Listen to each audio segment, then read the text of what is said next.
Are you guys ready? Should we kick this off? I think we are. Cool. So let me welcome first, good evening and good morning to everybody who's joining us, depending sort of where you are in the world.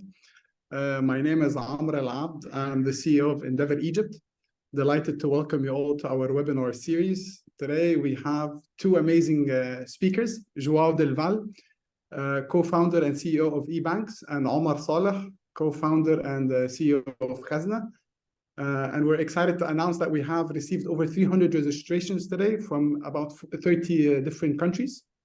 So the format of this webinar is that we'll kick it off with a fireside chat for 20 minutes or so, and then should be followed by a 40-minute questions and answers. So feel free to engage throughout the webinar by using the Q&A button. Your questions will only be visible to the panelists until they're answered. So let's dive into this, building a unicorn in emerging markets. Omar, over to you to kick us off. Thank you, everyone. Thank you so much, Amr, and thank you so much, Joao. It's a great pleasure to be with you today. Thank you, everyone, for tuning in. Joao, I don't think it needs a lot of a long introduction. He's been at eBanks, built it, starting in 2012, and built it to become one of the big global payments unicorns, serving over 6,600 large corporates and collecting payments in 3 continents and over 29 countries today. So very excited to be with you today. Joao, we met briefly during a fintech event in Paris. It was inspiring to meet you and to hear about your story. But why don't we start by asking you please to share your story, especially your formative years. I think you grew up in Curitiba, if I'm pronouncing it correctly, and you studied software engineering. So would love to hear about your story, like from graduation leading all the way to starting eBanks. Awesome. Thanks, Omar. Thanks, Amr. It's a pleasure to be here with you guys. It's always pleasant to join the Endeavor audience, and especially hosted by Endeavor Egypt, which is a country that becomes more and more important for eBanks. So nice moment. So guys, I'm Joao Del Val, co-founder and CEO of eBanks. So years before eBanks, I don't even remember, but yeah, I studied computer science in the graduation. I think that was I was very much of a technical guy, and I'd say the first 10 years of my career were really as a software developer, an engineer, right?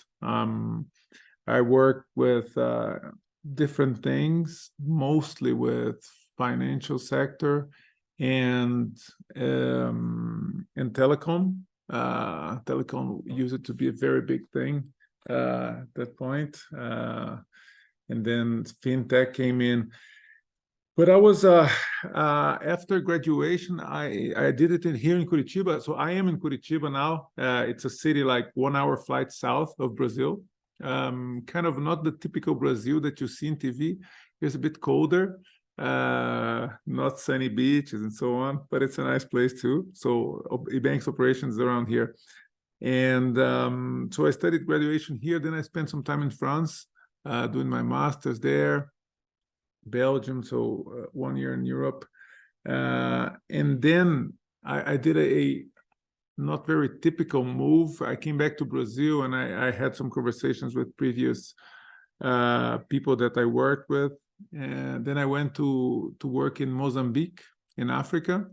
So that was an amazing experience doing software. So Mozambique was rebuilding their accounting and financial system, building from scratch. And so I spent 3 years there. Amazing experience in Africa. So still keeps a very important place in my heart. So, and then we continued. Don't know if we lost you or okay, you're here. Yeah, and then I continued from there. I came back and worked in São Paulo on banking, on telco, And after I think around 2010, I was already like software architect and principal engineer, so quite good in the technical career. And but then I decided that I think that I wanted to have my own business, like to leverage the knowledge and the experience that I had, really, and to make things that were big, with the size of my aspiration, my ambition. So because when you're working at a company, sometimes you're limited. The growth of what you do is limited. So I wanted to do big things, and because as a specialist on software development, we know the scalability of what we're doing, right? So in the end, sometimes you're building something that processing millions, billions of transactions and so on, and you're not seeing the result of it. Like you're not joining completely the construction of that company. So I wanted really to leave. And then I left, had a technology company with a friend, and in less than 1 year, we met with the other co-founders, and we agreed to start eBanks. And we started. I have still my own in the software repository here, the first commit of the code. So I co-founded eBanks as CTO then on technology. So the first commit was September 2011, and then we launched the company in February 2012. So that's pre-eBanks story. That's amazing. That's an amazing story, and very inspiring.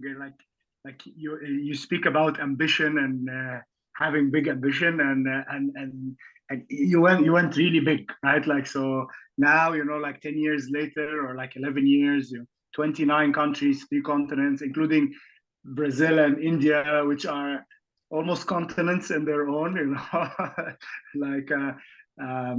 So yeah, wanted to, obviously, I think a lot of people around, like on the call, are very interested to hear about your, like how did you do it, like, and I mean, like, really expansion, cross country, cross borders, it's not just about signing new partners, but it's building team, it's establishing these local partnerships, it's understanding, like tying into local networks, local payment, like alternative payment channels, and dealing with regulators.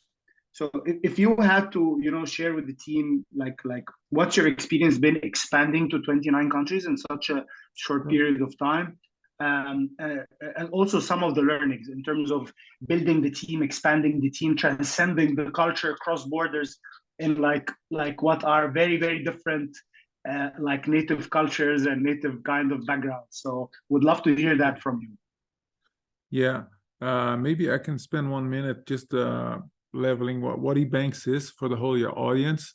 So we are a payment processor for emerging markets, focused on global merchants. So what we do is really a global merchant from North America or from China or from Europe. They connect to us, and they are instantaneously enabled to accept payments in 29 countries.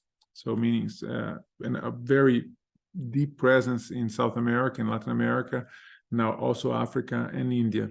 So they don't need a local entity, and they can accept all the payment methods, from cards to alternatives to voucher, cash, bank transfer, instant payments, Pix in Brazil, that's growing a lot. So that's what eBanks does. So we have people here in Brazil, but also spread all over the world. And these are the kind of, we just work with global clients, so Chinese marketplaces, companies in North America like Amazon, like and Uber and multiple others. So we're very focused on strategic enterprise clients. And maybe the story, right? We started out of Brazil because this was a big pain here. So Brazilians wanted to buy abroad, and they didn't have an international card, a card that would go through.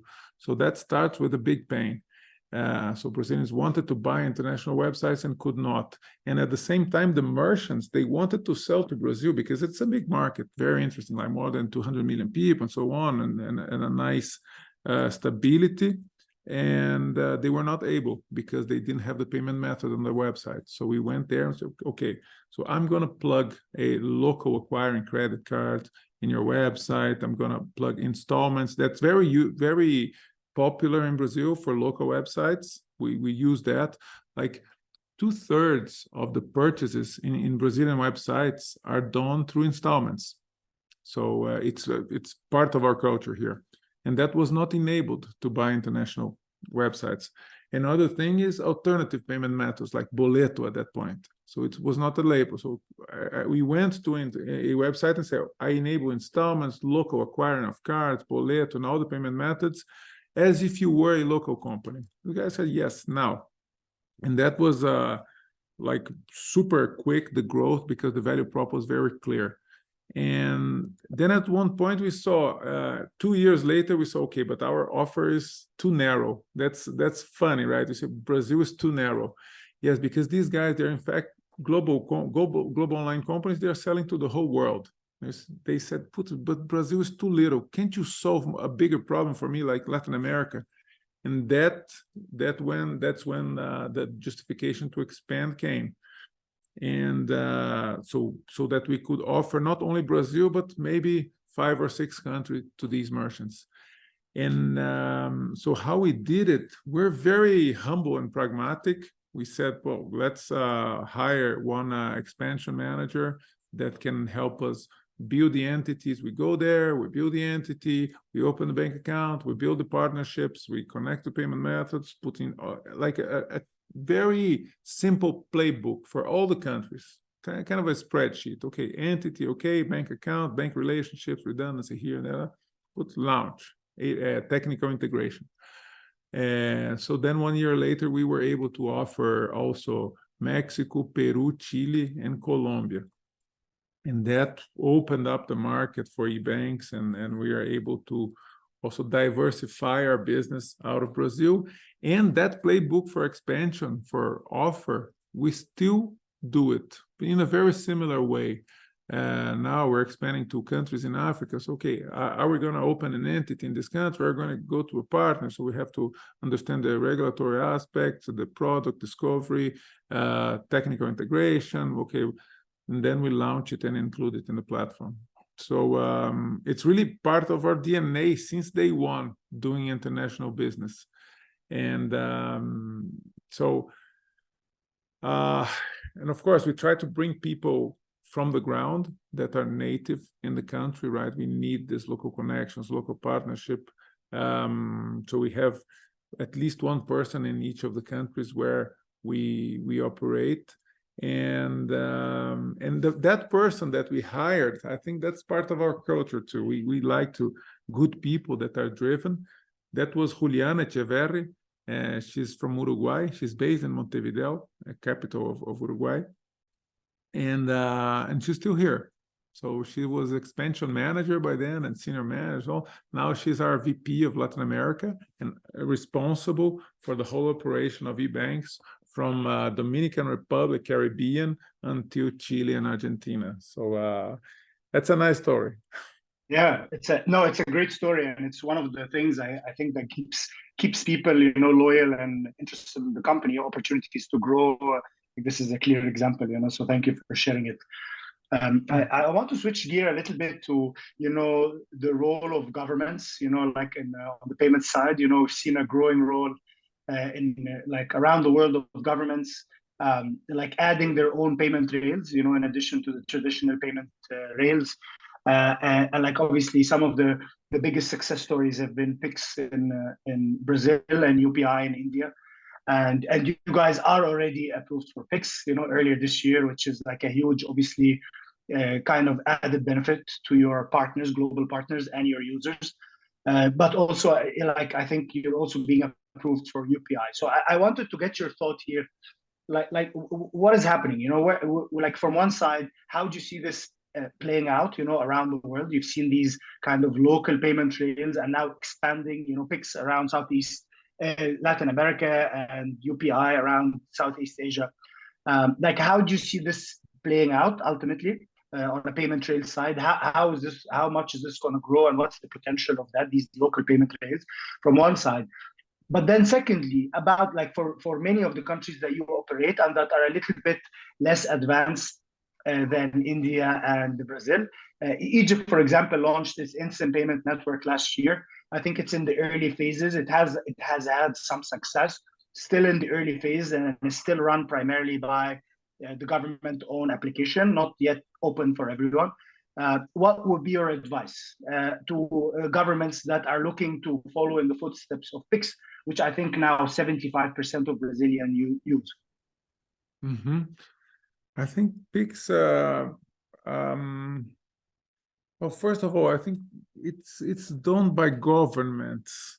And I think the governments of Brazil and India were very successful, and that was a happy story, because I think the principle was noble, and they persevered to implement based on that principle, which is really like making the market more efficient, driving digital inclusion and financial inclusion.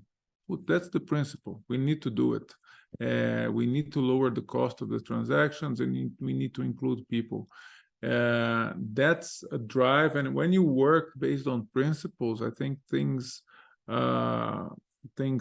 work, have the possibility, the probability of working better. Of course, the central banks, they have other principles, like in Brazil, in India, super important, the competition. So they want to foster competition in the payment space. It cannot be just a few companies, and financial sector tends to be concentrated, sometimes too consolidated. So we need competition. So in Pix, the story started like many years ago. It used to be a monopoly in Brazil for credit cards. So Visa was acquired by one bank acquirer, and MasterCard by one acquirer. And then around 2007, the central bank kind of broke this monopoly. So there was independent acquiring. And then the central bank implemented in 2013 a regulation around payment institutions, so lightweight payment accounts. And that also was very well done and very professional governing body of the central bank. So that built the infrastructure. So now you have bank accounts, but you have payment accounts, and they all live in the same space. So that infrastructure of payment accounts was really important. So now all the wallets so that we have in Brazil, they are payment account with a bank number of the central bank. So that's that. So the settlement, all the networks interconnected. So to put Pix on top of that was really much easier, because then now it's just about, okay, connecting, putting an instant payment method.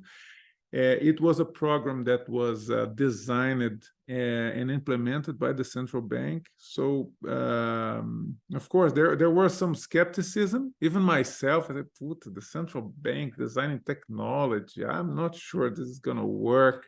So, but in the end, the main banks joined, and everybody joined. So now it's a huge success. And I think the similar principles in India. So I would recommend, and we saw some cases that are not yet successful, right? Like Mexico, which has CODI, which is a nice tool, but from some subtleties here and there, it's not hugely successful yet. So I think working on principles and making sure that the infrastructure is in place, and the infrastructure in India is different. I think it's super important on instant payments. Thank you so much, Joao, for the great insights. I would now ask everyone to start, adding your questions. We already have many questions, so I'll try to go them as they come. Okay, so I'll start with so a question about adoption challenges. Like you're dealing with, consumers in third world countries. How have you navigated around those barriers when it comes to adoption in like less developed countries around the world? No, that's a good point. Yeah, that's where we work. In fact, we are here to solve for complexity. we don't do card processing in North America or in Europe, for example, because that's super standardized, it's super efficient. It works like a charm. You don't even know like who is actually processing the transaction because it's so vanilla, so perfectly standardized. But when you look at emerging markets, right, then it's kind of very heterogeneous ambient, right? It's something that's difficult. First of all, the card processing network is very diverse. So you have different acquirers, eventually different capabilities. Brazil is quite mature, but when you go to Mexico, there's a morphology that's quite different with Global, Prosa, and some other acquirers, there's switches. And in other countries, to a monopoly, the features are not there. So you sometimes will get chargebacks and refunds by email. So there's a lot of complexities, and this is what we solve for. We're a abstraction layer with deep capabilities to solve for that, for cards. But then you look, and now on e-commerce in Brazil, about 30% of the transactions are Pix. That's complexity. That's different, and in India is like even like I don't recall the number, but 80-90% is UPI, right? So yeah, so we need to add that, and we've been doing that from the beginning. Before Pix, it was Boleto in Brazil, and it's Oxxo in Mexico, and it's Sensigito, Servipag, and it's Pago Efectivo. Multiple payment methods that so a lot of complexity behind that we need to consolidate into one platform, one technology that's provides a smooth experience for the users, for the buyers, and also a good and scalable technology for the merchants. So in fact, the answer to that is, I think, reach is really our mission here. We call it access. So it's really to provide access to people, to make sure that we have penetration. And our goal is always to, for a merchant, provide 100% coverage in all countries where we operate. And we're launching smaller countries next year, like we launched it in the Caribbean and Central America. We launched it Dominican Republic, Guatemala, Panama. We're launching Bahamas. We're launching Jamaica to make sure that we have a full coverage. So when a global merchant approaches us, yes, we have all these countries, best technology, smooth experience. So this is very different than developed markets. So sometimes people ask us, but why don't you do North America, Europe? It's different. It's a different value prop. Of course, we may go to some places in Europe soon, but that's where the payment landscape is more diverse rather than super standardized. Yeah, no, very clear. And if I may just like follow on this, eBanks just announced a new like set of features, product features, like around fraud and about improvements on payments, etc. Which I'm sure you guys have like a very busy roadmap. But just like if you would, like in such a complex, like environment, like on all these products and integrations, how do you prioritize your roadmap? Like, sounds so complex, like we're in one country and already having everyone fight over, engineering resources. So I wonder if you can share a little bit with us on, geography versus product versus feature versus merchants. Like, how does prioritization work on at eBanks? That's a great question. That's a great question. So I think we need to have our vision of what we want to be, right? What we want to do, like emerging markets, payment technology, full service, one-stop shop. That's what we want to do. We're like obsessive about payment performance, the most modern product feature in the country. So that vision is what drives us. But then in terms of the prioritization, that's a long-term vision, right? Because we're going to expand to other countries and so on. But in terms of what we're actually doing, we're kind of very short-term. Okay, there's the global expansion now in Africa. So let's make sure that we have the best readiness in Africa. So a chunk of our investment is going to be for that. So India. So we need to make sure that we have the right offer for India. And then for the other countries too. We just changed one insight that's very concrete. We just changed our structure for product. We use it to do it in a more based on countries and geographies. So we had for example, a team for Mexico, a team for Brazil, a team for this or that. So we understood that was not getting the scale that we needed. So we changed it to verticals. So, and to payment methods, for example. So now we have a team that's specialist on cards. So we have the most advanced capabilities like 3DS, tokenization, anti-fraud, approval rates, smart routing. So it's a lot of features that are shared among the markets, although under the hood, they're implemented in different ways. And we want to talk to the merchant. So, wow, here is the person accountable for cards. So for a merchant that wants optimal approval rates across the whole world, this is the team. And APMs, same thing, payouts. So this is a change that we did, and it's aligned. I think it's working well. And then we prioritize like that. We have projects for merchants too, right? When we work with big merchants, we have to separate. I just want visibility.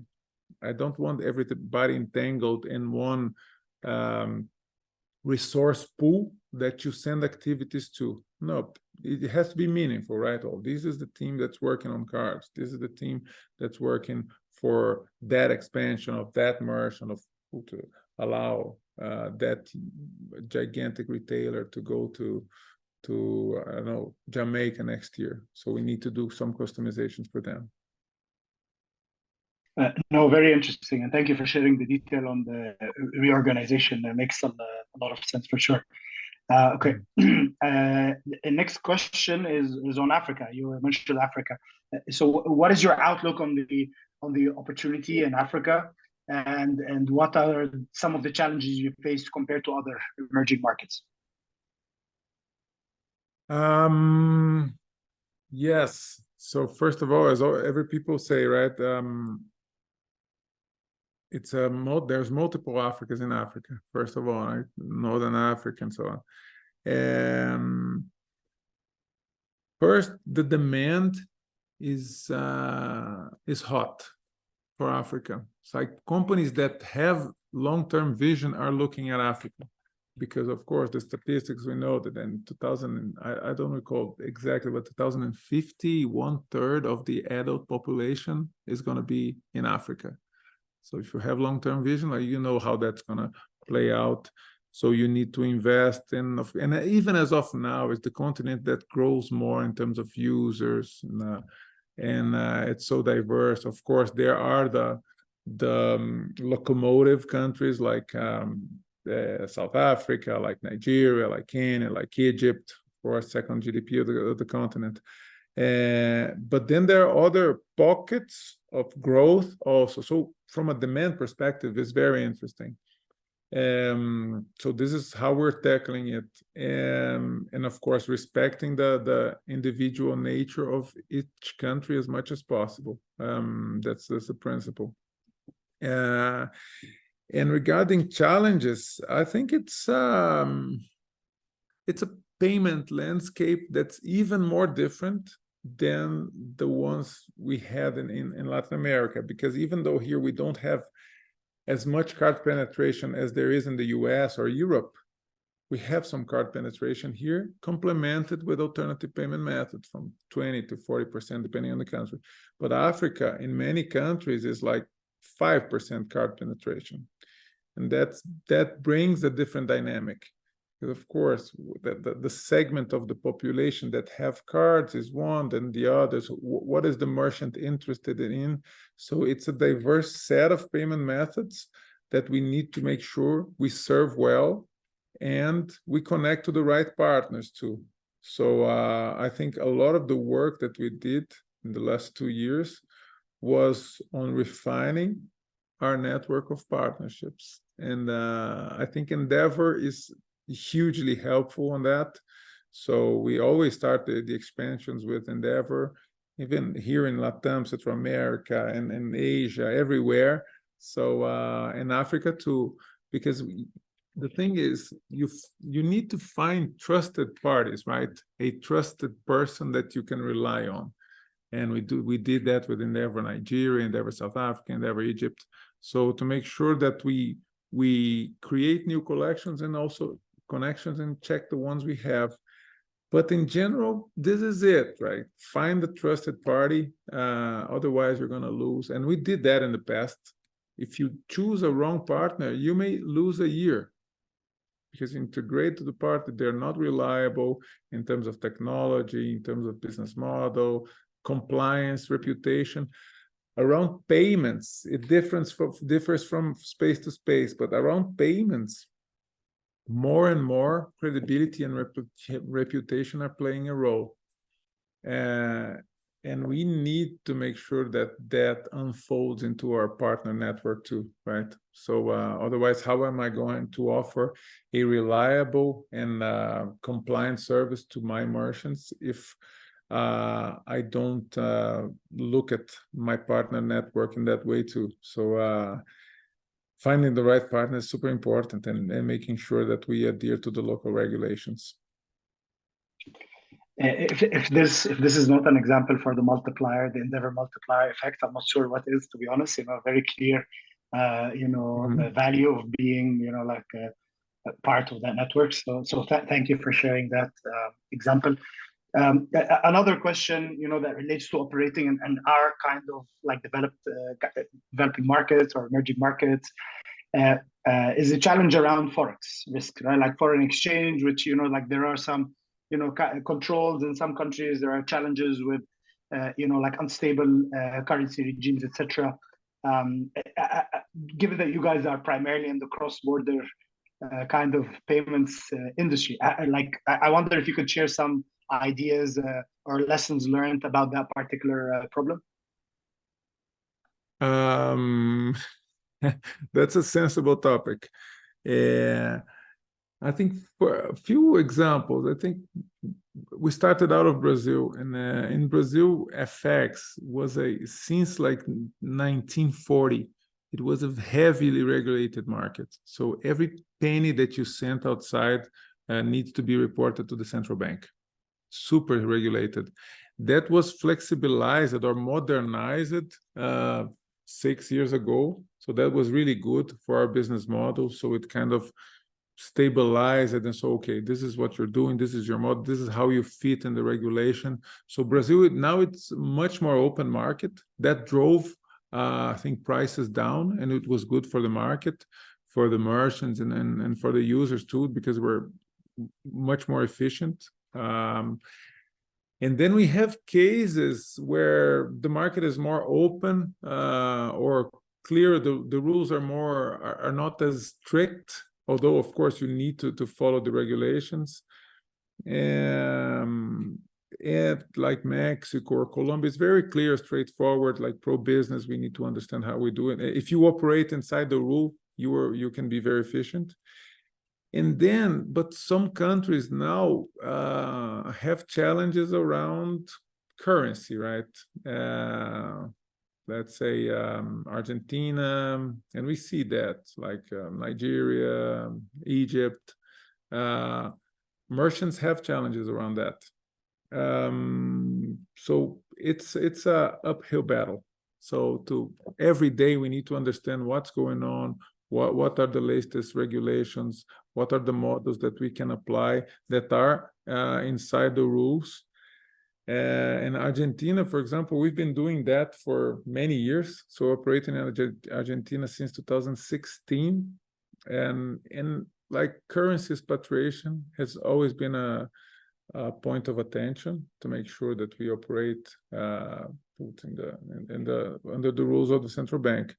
We try to find, of course, follow the rules, but also find trustful partners, like big banks. We just operate with tier 1 banks globally.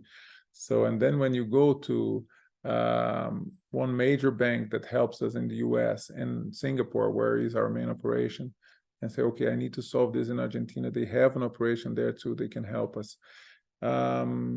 So no specific answer. So this is a complicated topic, but that's the complexity that we solve to, because the banks in the end is a massive platform for payment acceptance along with a global settlement network. And that also that for sure relates to FX. So we need to be solving it. The merchants expect us to solve it for them. So we need to be close to the market, talking to the regulator, talking to the partners.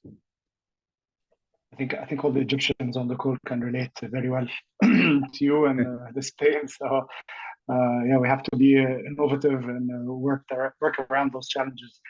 The next question is about, again, like I think you mentioned briefly, localization in each of your countries. So you typically you at least have one person from the local market that helps you figure out, do nuances. So just want to get further, like drill deep a little bit more.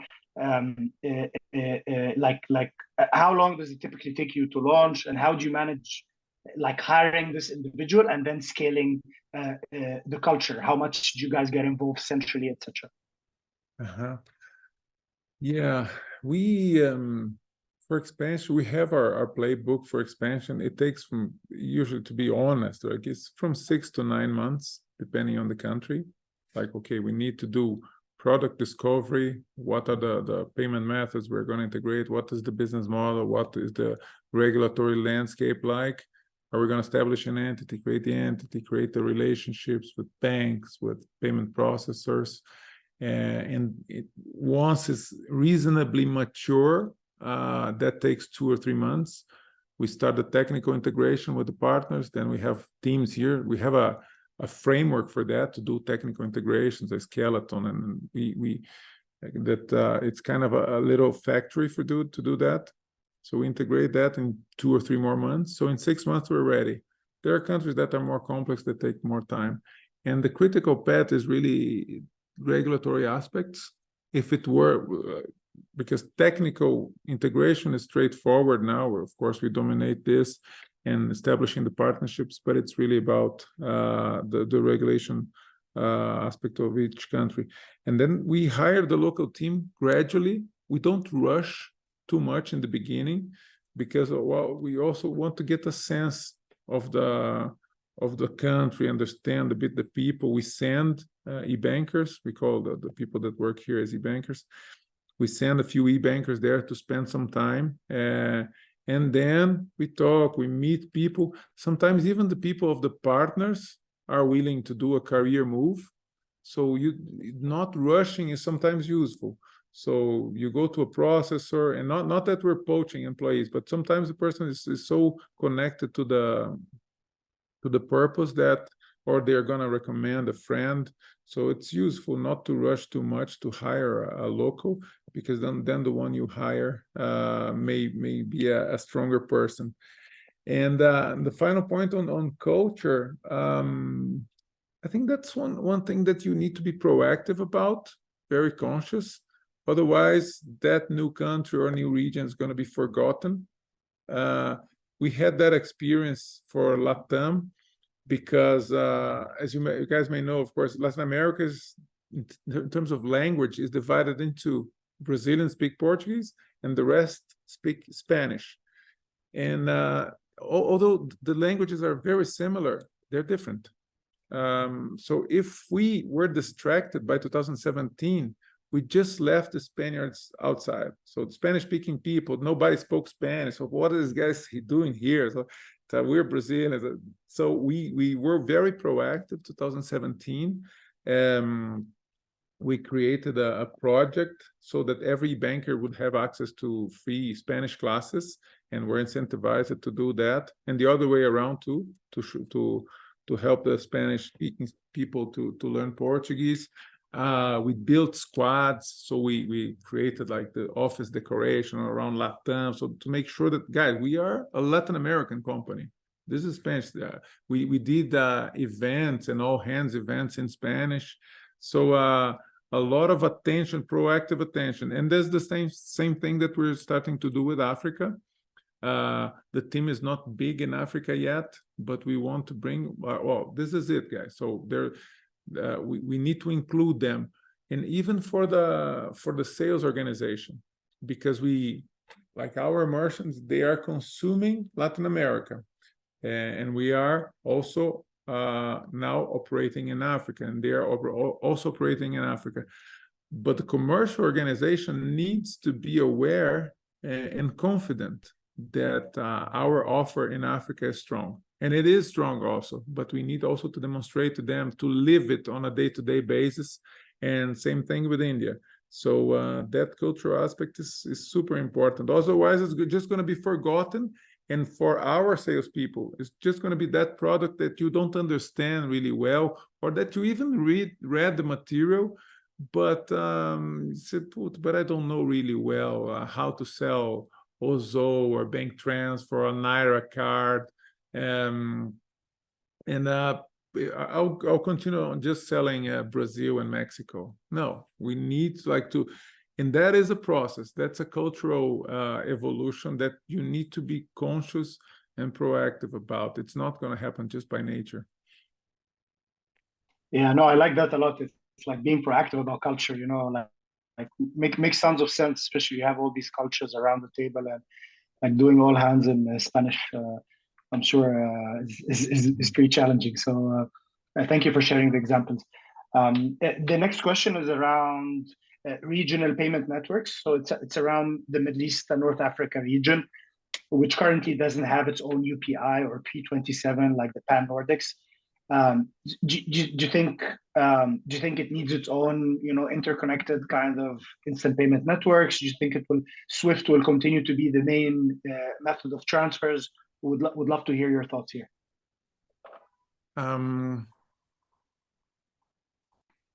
That is a good question. I think it's hard. It's too much futurology, right? But talking about today, I think first the countries need to have a very mature instant payment methods that's efficient for consumers, for B2B. I think that's what's happening in a few countries. And then consider cross-border transactions and remittance. I think that there are a few companies, remittance companies, that work in that space and that work really well on remittance, on solving this problem, right? I am very efficient here in Brazil and in the US and so on, but they're not interconnected. So I think there are already substitutes for SWIFT, but that's still in a higher position in the value chain. I think in terms of infrastructure, we know that SWIFT still plays an important role. And of course, then there are the alternatives around cryptocurrencies. And there's always going to be a place for that, particularly in some countries where it is allowed as a kind of liquidity transfer mechanism. And I see it's super interesting when you see instant payment methods having interoperability between countries, right? Now, I guess between India and Singapore, you can already do instant transfers from one or the other. I think it was launched this week between Singapore and Malaysia, QR code. So you can imagine you come with a payment method from Malaysia and you can use it in Singapore and the other way around. So that is massive. It seems to be done on a bilateral way, kind of agreements between two or more countries. There are projects to do like international settlements, BIS, the Global Bank. I think that moves a bit slower, but I think the ambition is big. That just to say, I think it moves slower than we sometimes aspire. So I think SWIFT is going to be around for a while, for many decades.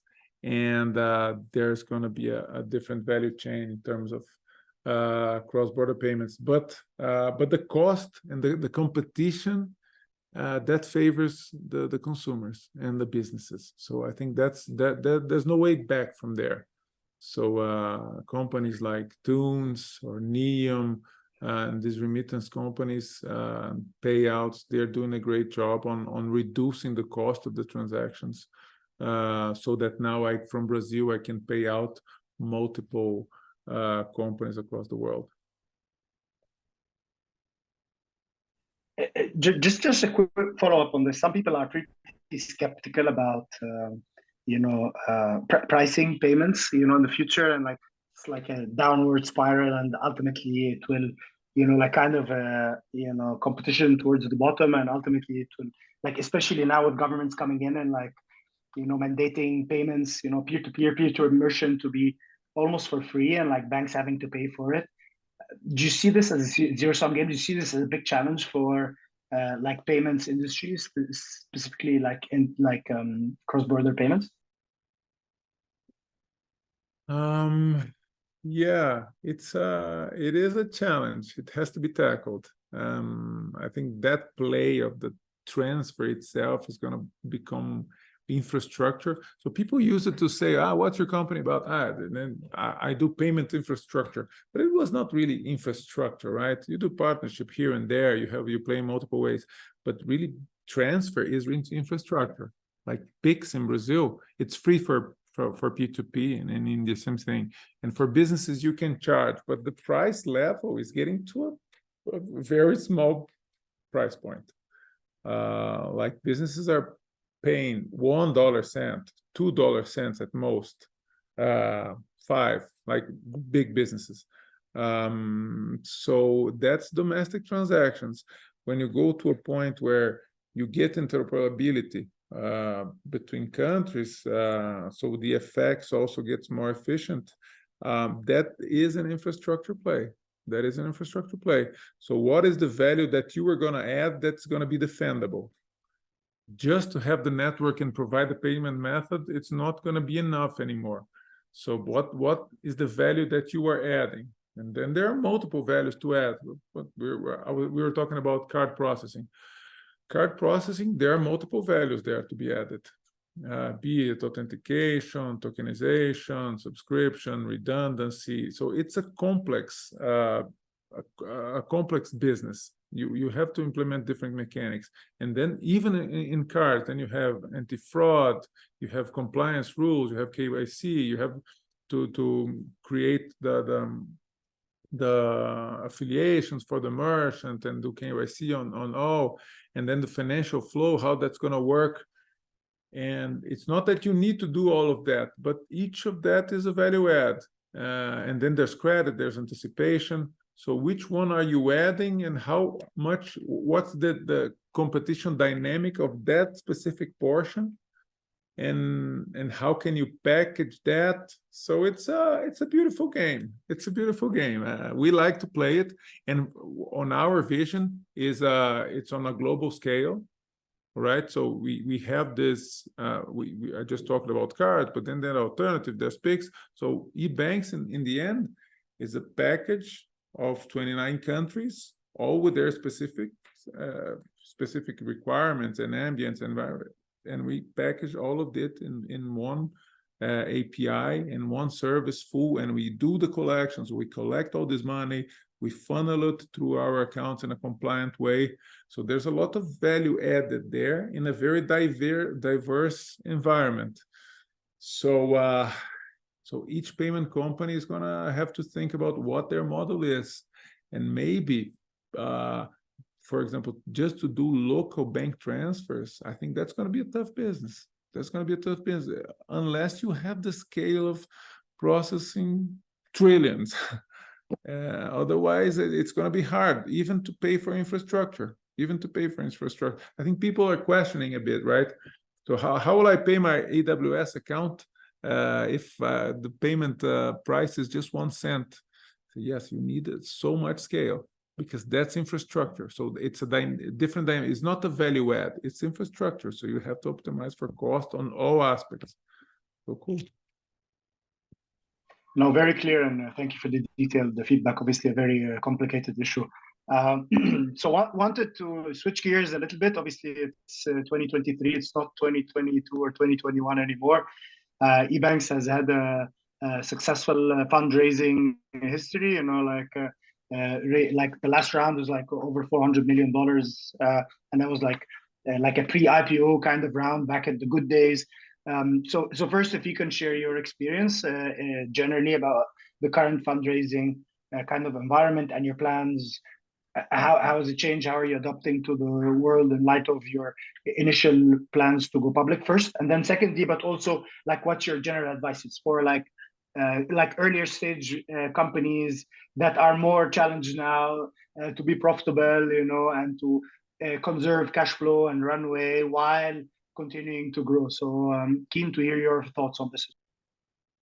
Uh-huh.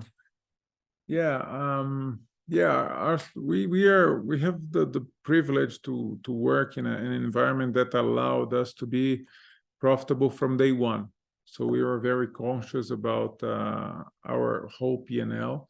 So we were able to have a healthy growth from the beginning. So we accepted our first external investor in 2017. So after 5 years after we were founded. And then Advent joined in 2021. So we are very conscious of the environment. We also we talk to a lot of people, Endeavor, and we have our own fund, our VC fund. It's called Honey Island Capital here in Brazil. So, but for eBanks, we don't have capital needs. We're still profitable and running the business, but of course the environment changed.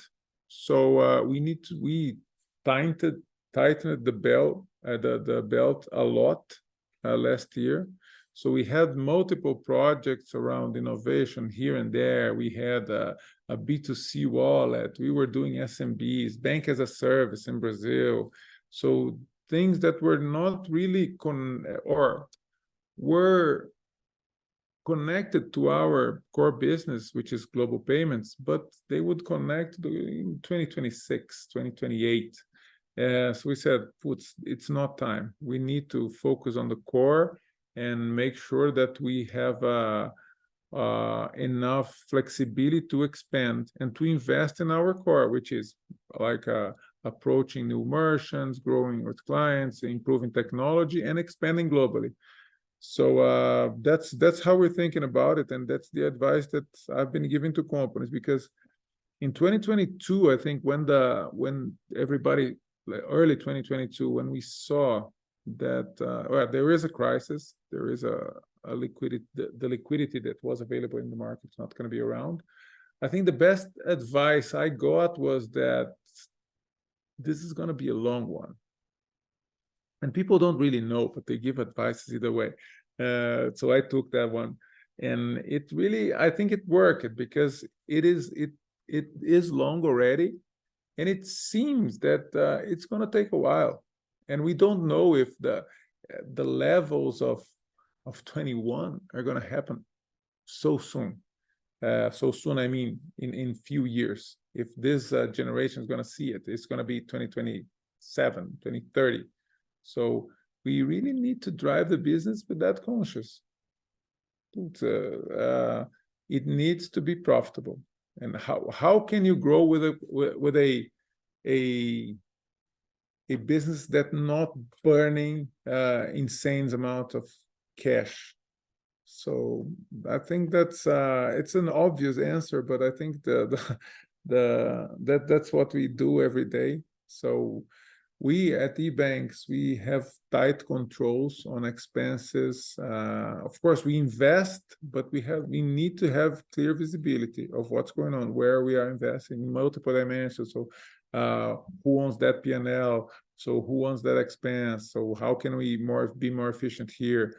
On COGS, super conscious about, okay, how are we gonna invest? Who are we gonna partner with on the downstream part of our business? Well, of course, we don't want to suffocate the partner, but there is pressure from all sides on reduced growth and some pressure on margins. So we need to make sure that we split that in fair shares also with the suppliers. So yeah, so tighten the belt, prepare for a long run, and prepare to run your unicorn as a mom and pop shop, looking all the little expenses. Yeah, no, that's great advice. Run your unicorn like a mom and pop shop. Definitely will stick.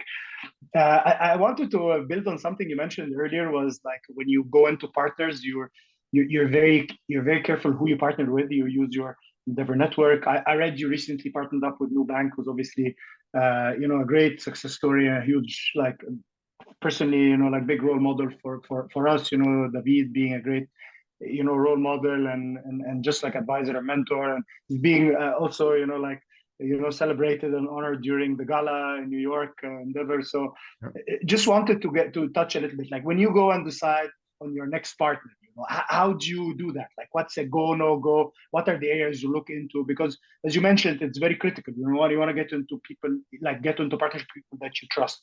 So I wonder if you have any like secret like method of doing that or prioritizing partners. Yeah, that's a hard one, and you never know. You're never completely sure, right? But I think to assess the market, to talk to people you trust, to talk to multiple people, ask the same question multiple times. I think this is something that the Chinese do really well. So they're very slow on investigation, on seeing who are the partners, and they are not afraid to ask basic questions, because sometimes the basic questions is where the knowledge lies. So very basic questions, and then they repeat the question, and then they ask different people. So with that, and of course we do it too, you build a very good dossier of knowledge and assessment of the environment itself, because there are things that you don't know, but there are a lot of things that you don't know. So and in a new country especially, you don't know a lot of things you don't know. So like a random question, so what do you think about that person? So have you heard of this company? Sometimes the person will raise an eyebrow, say, I'm not sure. And someone, you're in love, you're almost signing the contract, and then you can just have a look at this or that aspect. And we take risks, of course. We take risks. We're trying not to be too judgmental. So we take risks on okay, these guys, they had this position in the past, but now here are the proof that they got better, or that was just an outlier event. So and try to find trustworthy parties. So now we're in a much better space, because we have a global network of people and friends of eBanks. We can ask, okay, I need a contact in Korea. So we have multiple people that have contacts there, and then we'll get there. But if you don't, try to find at least someone you trust, and get their opinion on this, or they will refer sometimes to someone else. So this is more or less how we do it. And I think in person is irreplaceable. So you need, if you really want to access the environment, you need to go in person. And as an executive, if you're the CEO of a company, and that thing is important to you, you need to go. You need to travel. Be there in person. Don't delegate too much. I think we live times of that people understood that they cannot delegate too much. I think there's and even Sam Altman is now like all across the press, right?